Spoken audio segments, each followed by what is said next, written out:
அதாவது இருந்தாலும் இவரை பார்த்து நீங்கள் இப்படி கேட்டுருக்கூடாது.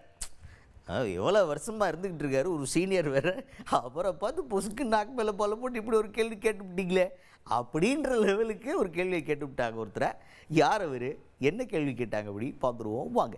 நாம் தமிழர் கட்சியின் முதன்மை ஒருங்கிணைப்பாளர் சீமான் அவர்கள் அண்ணன் எப்பவுமே டெரராக தான் பேசுவார். ஒரு ஃபங்க்ஷன் ஒன்று பிளான் பண்ணியிருக்காங்க. அது எப்படின்னா ஒரு கொஸ்டின் அண்ட் ஆன்சர் செஷன் மாதிரி.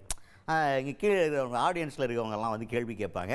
அதற்கான பதில் சீமான் அவர்கள் வந்து மேடையிலிருந்தே மைக்கை பிடிச்சி பேசுவார். அப்படி ஒருத்தர் கேள்வி கேட்கலாம், நீங்கள் கேட்கலாம்ப்பா, இனிமேல் நீங்கள் கேட்குற கேள்விக்கெல்லாம் அண்ணன் அவர்கள் விளாவாரியாக விளக்கம் கொடுப்பாரு அப்படின்னு சொன்னோன்னு ஒருத்தர் எதிர்த்து கேள்வி கேட்குறாரு. என்ன கேட்டார்னா, திமுகவை அழிக்கணும்னு சொல்கிறீங்களே, திமுகவை நீங்கள் ஒரு வேளை அழிக்கிறதுல சக்ஸஸ் ஆகிட்டீங்கன்னாலும் அடுத்து எந்த கட்சி ஆட்சிக்கு வரணும்னு நினைக்கிறீங்கன்னு ஒரு கேள்வி கேட்டார்.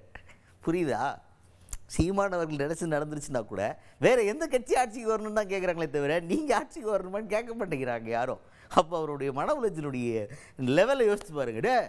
இத்தனை வருஷமாக யாரு கூடயும் கூட்டணி இல்லாமல் தனிச்சு நின்று தனியாக எல்லா இடத்துலையும் தேர்தலை சந்திச்சுக்கிட்டு இருக்கேன், என்னையை நீங்கள் இன்னும் கட்சியாகவே மதிக்கலையா அப்படின்ற லெவலுக்கு டென்ஷன் ஆகிட்டார். அதற்கப்புறம் தான் ஏன் தமிழ் தேசியத்தை தன்னுடைய கொள்கையாக எடுத்துருக்கேன் அப்படிங்கிறதுக்கான விளக்கத்தையும் கொடுத்துருக்காரு சீமான் அவர்கள்.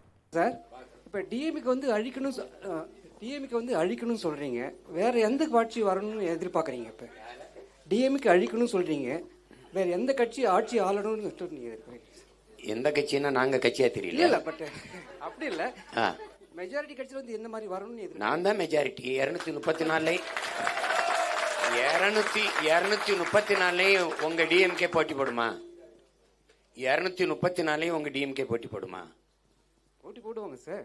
போடுவாங்களான்னா போடுவாங்க சார், அது கிடையாது. போடுமா? இப்போ நான் வந்து டிஎம்கே கார்டு ஆள் இல்லை, பட் பொதுவாக கேட்குறேன். பொதுவாக தான் நானும் பதில் சொல்கிறேன். ஐயா,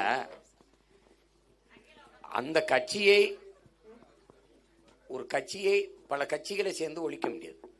ஒரு சித்தாந்தத்தை வச்சிருக்கிற ஒரு கட்சியை, ஆட்சி அதிகாரத்தில் இருக்கிற ஒரு கட்சியை, அதற்கு எதிரான மாற்று சித்தாந்தத்தை வைத்து, அந்த சித்தாந்தத்தை வைத்துத்தான் அதை வீழ்த்த முடியும். அப்படி பார்க்கும்போது இங்கே 2 பெரும் தத்துவங்கள், இந்தியம் திராவிடம், இப்படி பேசிதான் இருக்குது.